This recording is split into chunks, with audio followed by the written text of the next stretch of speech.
Well, guys, I was out, walked the dog a little bit and cleared a little bit of snow. So now I'm going to come in and put on some pea soup and go back out and clear a bit more snow. And you know, some people like round pea soup, some more like split pea soup. But the biggest difference, I think, the way I make pea soup compared to everyone else is I actually use a combination of round peas and split peas.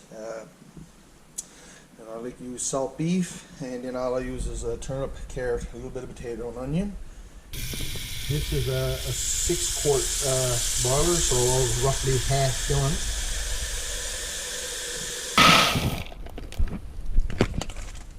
I use a full pack of whole peas. I rinse them in a bit of water and then just drain it off.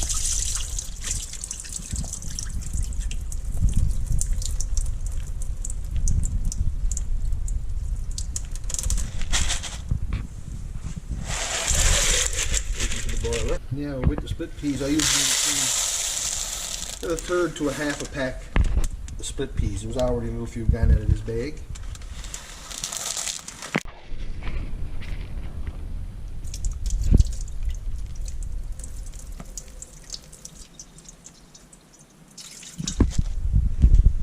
Throw that in the boiler as well.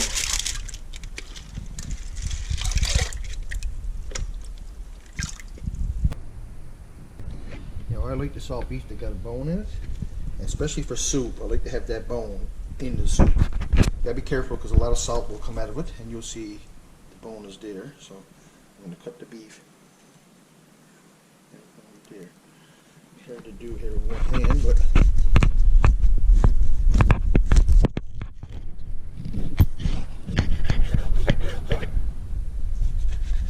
there. And the bone usually goes. You see a couple of small bones here, and then this main bone runs through, but roughly right here.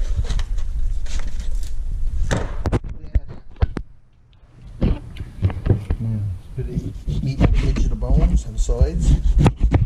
Cut that off there to that, and it also trims off. Okay.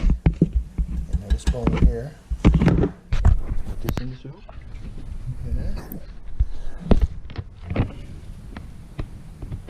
You know, I don't like to have too much fat. I'll trim off some of that fat. And this is very big soup, you know. Sometimes I cut it smaller if I'm making a different kind of soup. The soup has it a little bigger.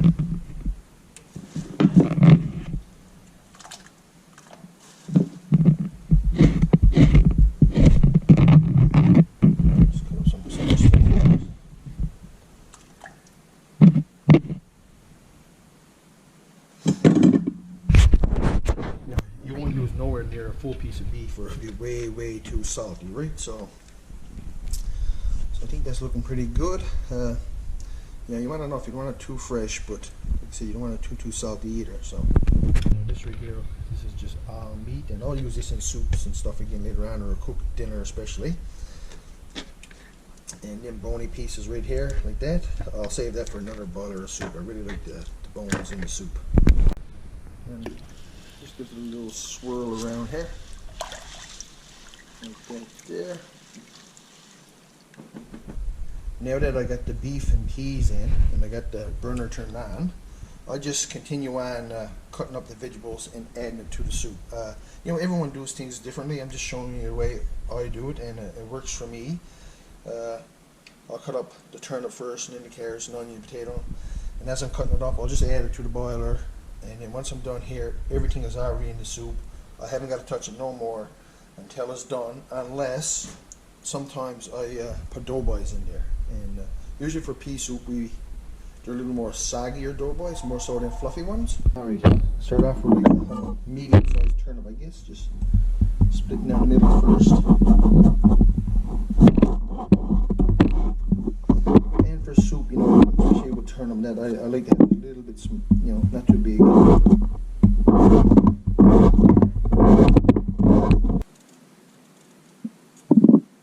not sure how you peel your turnip, but you see that little dark edge? How likes to just keep the knife on and that.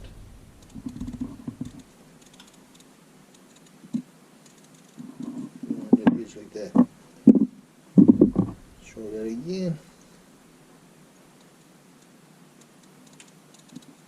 Right that there. And like that. And I'll get knife a little more on the end pieces. Okay.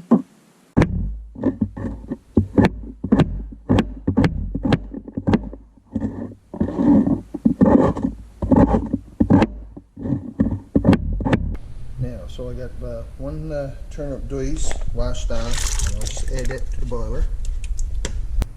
I got 5 large, as you could say, and I'm going to add another 1 or 2. You know, the kids love carrots, so at least I add extra carrot. If you don't like carrots, you know, or turnip or potato or whatever, you know. So it's your soup. Make it the way you like it.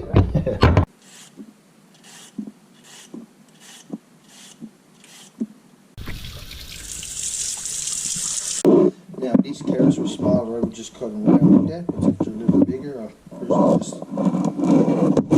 just split them out in the middle. And if they're real big, like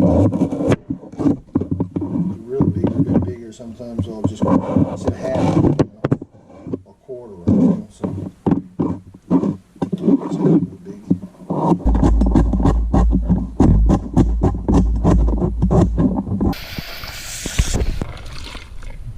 Carrots. Give her a stir. I don't like a whole lot of potato in my soup, so I'm going to put 2 small potatoes. And they'll be well cooked before the soup is done, but I just like to add everything together and all those different flavors blend together, you know, real nice.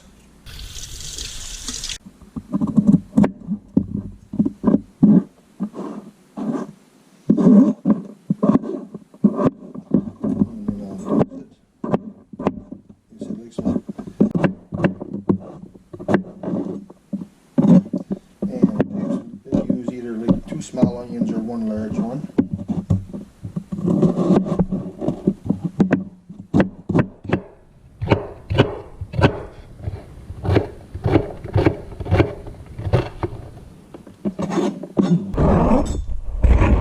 Add that to the soup.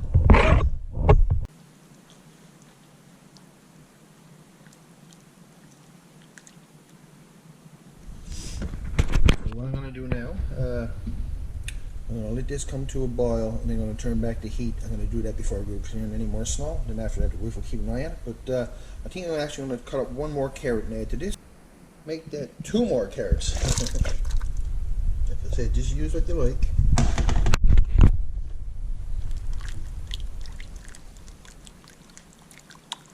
Give it one last stir on that before it goes out and clears a bit of snow. Oh my gosh, that smells so good already. And with peas, like with round peas, normally it'd be a little more liquidy, but as the split peas cooks, it makes it like a little thicker broth. So you get the best of both worlds, you know. So the round split pea combo, hard to beat when it comes to pea soup.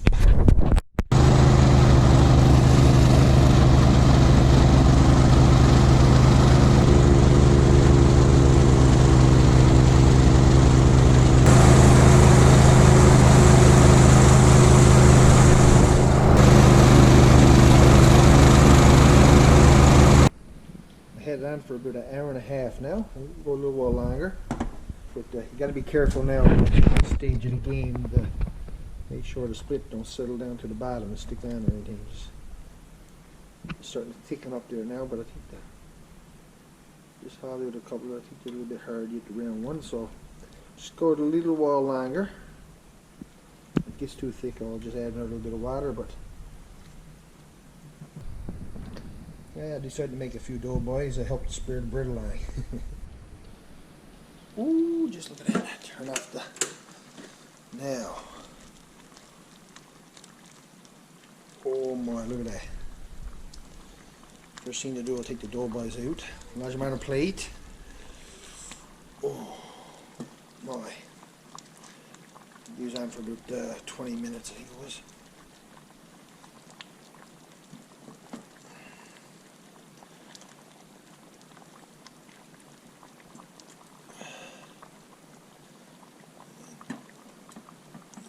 go. Look at that. Look at that. Now, there he is. Gonna fish for that beef bone. Oh yeah. That.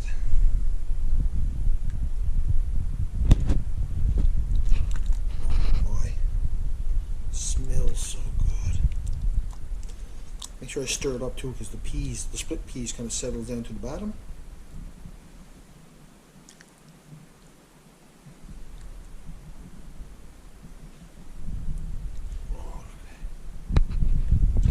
Bowl of goodness right there. And only one way to make that any better is right there. Now for the kids, I'll put the dough ball right on the plate. I think would be the best way to do that. Like that there. I'll have to give her a little taste test here first. A little bit of carrot, turnip, and a little bit of peas and broth. And oh my, that's so good.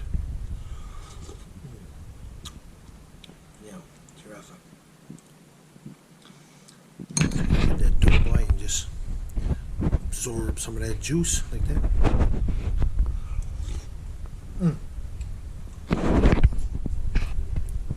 Well guys, this here is my favorite way to make pea soup with or without. So if you get a chance sometimes, give it a try with the round and split peas, and if you don't use salt meat or if you use a ham bone or whatever, but just try it with the combination of round and split peas, and I think you'll like it. I really do. Oh boy, that's so good.